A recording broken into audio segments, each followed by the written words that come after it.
안녕하십니까. 11월 12일 화요일 데살로니가전서 2장 1절에서 12절 말씀입니다.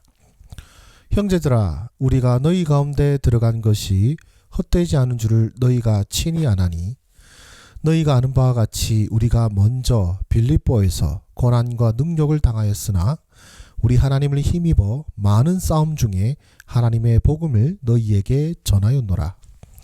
우리의 권면은 간사함이나 부정에서 난 것이 아니요 속임수로 하는 것도 아니라 오직 하나님께 옳게 여기심을 입어 복음을 위탁받았으니 우리가 이와 같이 말함은 사람을 기쁘게 하려 함이 아니요 오직 우리 마음을 감찰하시는 하나님을 기쁘시게 하려 함이라. 너희도 알거니와 우리가 아무 때에도 아첨하는 말이나 탐심의 탈을 쓰지 아니한 것을 하나님이 증언하시느니라. 또한 우리는 너희에게서든지 다른 이에게서든지 사람에게서는 영광을 구하지 아니하였노라. 우리는 그리스도의 사자로서 마땅히 권위를 주장할 수 있으나 도리어 너희 가운데서 유순한 자가 되어 유모가 자기 자녀를 기름과 같이 하였으니 우리가 이같이 너희를 사모하여 하나님의 복음뿐 아니라 우리의 목숨까지도 너희에게 주기를 기뻐함은 너희가 우리의 사랑하는 자 됨이라. 형제들아, 우리의 수고와 애쓴 것을 너희가 기억하리니 너희 아무에게도 폐를 끼치지 아니하려고 밤낮 일하면서 너희에게 하나님의 복음을 전하였노라. 우리가 너희 믿는 자들을 향하여 어떻게 거룩하고 옳고 흠 없이 행하였는지에 대하여 너희가 증인이요 하나님도 그러하시도다. 너희도 아는 바와 같이 우리가 너희 각 사람에게 아버지가 자기 자녀에게 하듯 권면하고 위로하고 경계하노니 이는 너희를 부르사 자기 나라와 영광에 이르게 하시는 하나님께 합당히 행하게 하려 함이라. 아멘. 네, 오늘 말씀을 좀 요약하냐면 이제 바울의 데살로니가의 사역이 어떠했는지를 이제 알려주고 있습니다. 이제 바울은요, 데살로니가 교인들에게 자신이 고난 중에도 하나님의 복음을 전했던 그 사역의 진실성을 그리고 그의 순수한 동기를 강조하고 있습니다. 그는 사람을 기쁘게 하라는 것이 아니라 하나님을 기쁘시게 하려 했고요. 사도로서 권위를 주장할 수 있었지만 그들을 사랑하여 마치 유모가, 또 다르게 표현하면 어머니가 자녀를 돌보듯 유순하게 대했음을 언급하고 있습니다. 밤낮으로 일하며 그들에게 폐를 끼치지 않기 위해서 노력하였고요. 또 그들에게 거룩하고 흠없이 행동하려고 힘썼음을 말하고 있습니다. 또한 하나님의 나라에 합당하게 살도록 그들을 아버지가 자녀를 권면하듯 권고하고 위로하며 격려했다라고 전합니다. 특별히 살펴볼 내용은 1절 말씀인데요. 이렇게 말합니다. 형제들아, 우리가 너희 가운데 들어간 것이 헛되지 않은 줄을 너희가 친히 아나니. 너희 가운데 들어간 것이 헛되지 않다. 이 말의 뜻이 무엇이냐면요. 어제도 설명을 드렸지만 지금 사도 바울의 이 데살로니가 전서를 이제 데살로니가에서 떠나서 6개월 후에 고린도에서 이제 이 데살로니가 교회 성도들을 향하여 쓴 편지라고 어제 말씀을 드렸습니다. 이제 바울 일행은요, 빌립보에서 감옥에 갇혔다가 지진으로 감옥이 붕괴되는 사건과 같은 여러 우여곡절을 겪고 이제 데살로니가로 와서 유대인의 회당에서 복음을 전하였습니다. 이게 이제 사도행전 17장에 나오는데요. 거기서 안식일 3번, 즉 3주를 전하고 회당에서 쫓겨나는 일을 겪었습니다. 이제 아마 그 쫓겨난 다음에 데살로니가 교회를 개척한 것으로 보이는데요. 그렇게 따지면은 이제 데살로니가 교회는 사도 바울이 개척하고 두 달도 채우지 못하고 쫓겨난 상황인 겁니다. 데살로니가에서. 그래서 2달밖에 못 있었지만, 물론 안식일을 포함한 유대인 회당에서 가르친 기간을 포함하면 3개월 정도 되겠지만, 그 3개월밖에 안 있었던 교회를 설립으로 따지자면은 아무리 길게 잡아도 2달밖에 되지 않는 이 교회 안에 엄청난 변화 역사가 있었다라는 것이죠. 언제요? 바울이 떠나가서요. 그래서 사도 바울은 헛되지 않았다라고 고백하고 있는 겁니다. 인간의 생각을 따지면 어떻습니까? 아니 이제 석 달밖에 못 있고 쫓겨났어요. 교회를 세우는 많은 둥 하는 시간밖에 되지 않습니다. 그래서 아마 사도 바울 입장에서는 과연 교회가 제대로 될까? 이들이 믿음 안에서 바로 설까? 이들이 나를 원망하지는 않을까? 내 사역이 헛되진 않은 것일까? 이런 온갖 생각에 사로잡혔을 것입니다. 그러나 이제 사도 바울은 이 데살로니가 교회 성도들의 소식을 듣고 고백하는 거죠. 우리가 너희 가운데 들어간 것이 헛되지 않은 줄을 너희가 친히 안다라고 고백하는 것이죠. 자, 그러나 이제 데살로니가 성도들은 말 그대로 초신자들이나 다름이 없었기 때문에 그들을 사랑하는 마음으로 이제 사도 바울은 이 데살로니가 전서를 통하여 그들에게 아버지의 마음으로 권면하고자 하는 것입니다. 그걸 염두에 두시고 우리 묵상 들어가도록 하겠습니다. 잠깐 정지하시고 묵상하도록 하겠습니다. 네, 오늘 말씀에서 우리 하나님은 어떤 분이십니까? 네, 모든 사역의 주인이십니다. 고난 중에서도 바울이 복음을 전할 수 있었던 것은 하나님의 능력을 힘입었기 때문이다라고 고백하고 있습니다. 하나님께서 그들을 보내신 것이죠. 바울과 바울의 일행들을요. 하나님께서 보내셨기 때문에 그들은 복음을 전할 수가 있었습니다. 하나님께서 보내셨다는 것은 이 일에 하나님의 뜻이 있고 하나님의 역사가 있다는 것이죠. 사도 바울이 중요한 것이 아니라 그를 보내신 하나님의 뜻에 있습니다. 그래서 사도 바울은 정말 얼마 안 있다가 떠나버린 곳이었지만 하나님께서 그를 보내신 이유가 나타났죠. 바로 고린도 교회, 데살로니가 교회입니다. 데살로니가 교회는 사도 바울이 얼마 안 있고 떠났음에도 불구하고 놀라운 믿음의 역사를 일으킨 바로 정말로 하나님께서 믿는 자와 함께 하시고 역사하심을 증거하는 증거가 되는 교회라고 볼 수 있는 것입니다. 그래서 사역의 결과는요, 사람의 영광이 아닙니다. 사도 바울이 칭찬을 받거나 높임을 받거나 사도 바울 덕분에 이 데살로니가 교회가 이렇게 성장했습니다, 이런 것이 아니라 사도 바울이 아니라 하나님이십니다.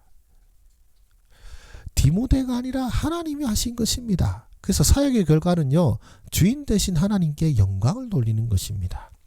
그래서 모든 사역의 주인이신 분께서, 우리 하나님께서 저와 여러분들을 파송하고 보내셨기에 그 결과는 하나님께 맡기시고 또한 그 영광도 하나님의 것임을 기억하셨으면 좋겠습니다. 무엇보다도 제가 그것을 염두에 두어야 될 것 같습니다. 두 번째로요, 우리 성도를 부르사 하나님의 나라에 이르게 하시는 분이십니다. 그래서 데살로니가 교회에도 이 놀라운 변화가 있었던 것입니다. 왜냐하면 하나님께서 성도를 부르신 것은 하나님의 나라에 이르게 하시기 위함이거든요. 복음의 능력입니다. 데살로니가 교회는 바로 하나님의 복음의 능력이 나타난 그 증거가 될 수 있는 교회입니다. 하나님께서 그 성도를 부르셔서 그냥 와봐라 모여라 그게 끝이 아니라 바로 그 모임을 통해 그 부르신 백성들을 구원하셔서 그들로 하여금 하나님의 나라를 품고 또한 하나님의 나라에 이르도록 인도하시고 도우시고 자라게 하시는 분이 우리 하나님이십니다. 그것이 우리 하나님이심을 오늘 말씀에서 우리에게 말씀해 주시고 있는 것 같습니다. 그렇다면 오늘 말씀을 통해서 또한 우리에게 무엇을 말씀하시고 계십니까? 첫 번째로 헛된 사역은 없다라는 것입니다. 앞서 말씀드린 대로 사도 바울은 고난으로 말미암아 또 핍박으로 말미암아 쫓겨났습니다. 제대로 성도를 세우지 못한 채 데살로니가를 떠날 수밖에 없었습니다. 다시 데살로니가로 가고 싶었지만 여러 회방과 방해로 갈 수가 없었습니다. 그러나 그런 그 데살로니가 교회를 생각하면 미안하고 안쓰럽고 어쩌면 답답하기 짝이 없던 마음을 품었던 바울에게 데살로니가 교회 성도들의 소식은 너무나도 감사한 소식이었습니다. 망했다, 어쩌면 헛수고했다 라고 생각할 수도 있지 않겠습니까? 그러나 바로 그 망했다 생각할 수밖에 없는, 아니면 헛수고했다고 생각할 수밖에 없는 바로 그곳에서 하나님의 놀라운 역사가 있었습니다. 그리고요, 바른 권면은 항상 필요하다는 것입니다. 데살로니가 교회 성도들은요, 신앙생활을 잘하고 고난을 잘 이겨내고 있었습니다. 놀라운 믿음의 본을 보였던 사람들입니다. 그러나 그렇다고 해서 그들에게 권면이나 가르침이 더 이상 필요 없는 것은 아니었지요. 도리어 사도 바울은 유모가 자식을 품듯이 정말로 아버지의 마음으로 사랑하는 마음으로 어떻습니까? 이 데살로니가 교회 성도들에게 우리 하나님 앞에 행하는, 하나님 앞에 바르게 사는 법, 그리고 말씀 안에서 더욱더 성장하는 법을 가르치고 싶어 하고 있습니다. 지금 고난을 견뎌내고 있고 지금 믿음으로 이겨내고 있고 또 그 결과가 나타났다고 해서 끝난 것이 아니라 항상 말씀이 필요합니다. 우리 중에 누가 완성을 이룬 사람이 있겠습니까? 이 고난이 끝나면 또 다른 고난이 있고요. 또 이것을 참 이뤘다고 생각하는데 이룰 것이 참 많습니다. 왜냐하면 우리는 그리스도의 장성한 분량에까지 성장해야 되기 때문에 그렇습니다.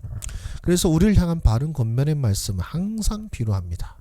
매주 우리에게 주어진 말씀, 또 매일 우리가 이렇게 묵상하는 이 말씀, 때마다 시마다 순간순간마다 우리를 향한 하나님의 말씀의 권면은 항상 필요하다는 것을 명심하시기를 바랍니다.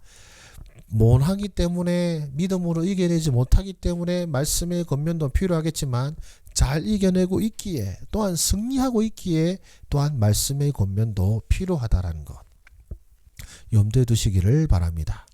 그렇다면 나는 어떻게 살아야 되겠습니까? 저는 이렇게 적용하였습니다. 당장 함부로 결실을 판단하지 말고 하나님의 선하신 역사를 기대하자라고요.